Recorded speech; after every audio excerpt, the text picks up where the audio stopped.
right, now on to Festibrawl, a great outing for the amateurs here in Las Vegas. That happened Friday night, right ahead of UFC 148.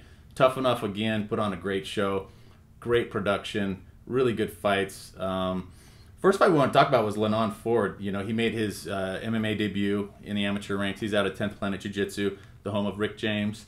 Riverside. In Riverside there.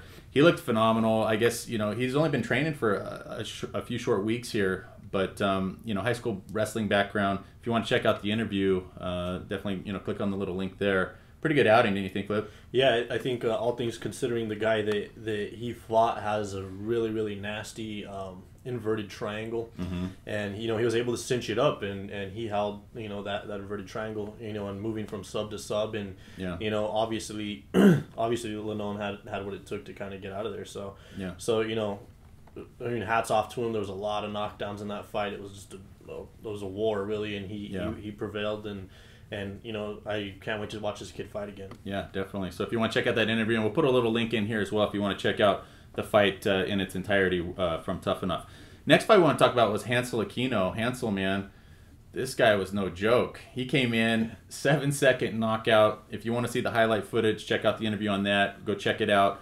Hansel representing It Ain't Chemo. He's a cancer survivor. Here's a little link for It Ain't Chemo as well if you want to help that organization. And man, this kid he was on fire. Yeah, just a little bit about It Ain't Chemo. What they do is they take you know, people that are cancer survivors, you know, old, young, it doesn't really matter, and they kind of, you know, integrate them into the mixed martial arts community. So, you know, in this instance, it's a cancer survivor who was coming in to fight. You know, he spent a little bit of time at multiple gyms, you know, in California. Then he came out and trained with the Extreme Couture for a little bit, and just came out 7 seconds. You know, he took a lot of energy that he had, you know, kind of built up. He had a friend that passed away, you know, right before the fight, and you know, just kind of put it all into that one punch and took the guy out 7 seconds. Yeah, and like Flip was talking about, the highlight video, there's going to be a little link here if you want to see the highlight video from Festibrawl.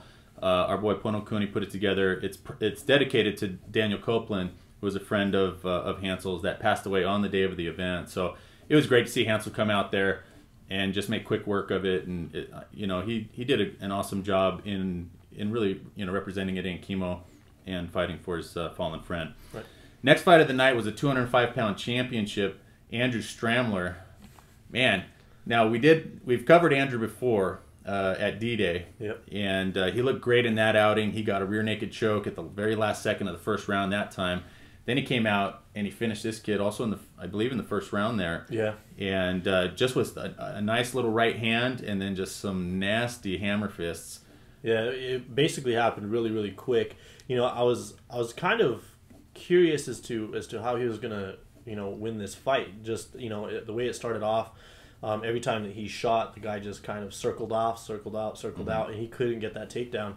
And one of the times that the guy, you know, circled away from him, kind of, you know, towards the cage, Andrew just opened up and just laid him out. Yeah, it was.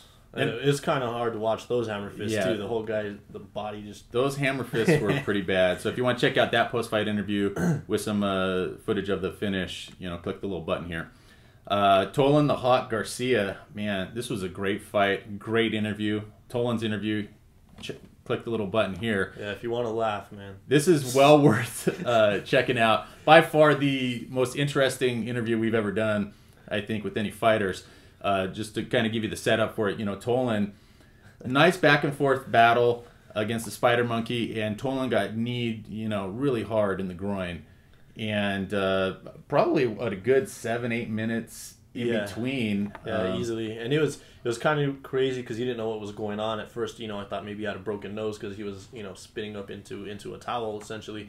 What it was is that shot to the groin, you know, really did some damage to him. The pain was so unbearable that he was throwing up. Yeah, that was. And they gave him the time he needed. You know, they asked him if he was done. He said nope, and he came back in and he, you know, persevered also. Yeah, he said, I'm not giving him my belt. So it was a gutsy performance, and Tolan's going to be turning pro here. So keep your eyes open for Tolan Garcia. Yeah, just a really good fight. That was a great fight of the night as well. Lastly, Veronica Rothenhausler. Veronica, she bested Hansel Aquino's 7-second knockout with a 5-second knockout. to win the women's 145-pound championship, and man, she looked pretty amazing. Yeah, there's I mean, it was pretty funny. You know, her opponent, you know, she asked her if she wanted to touch gloves.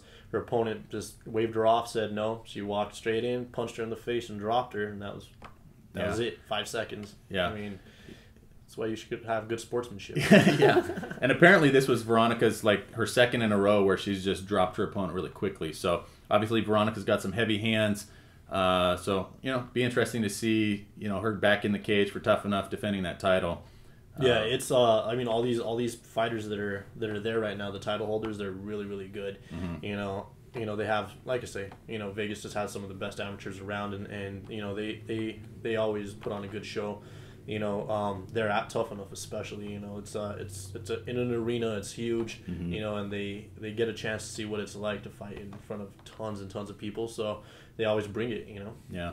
And just so everybody can plan, the next Tuff-N-Uff event is going to be on August 18th, which is a Saturday. It's going to be up in Mesquite.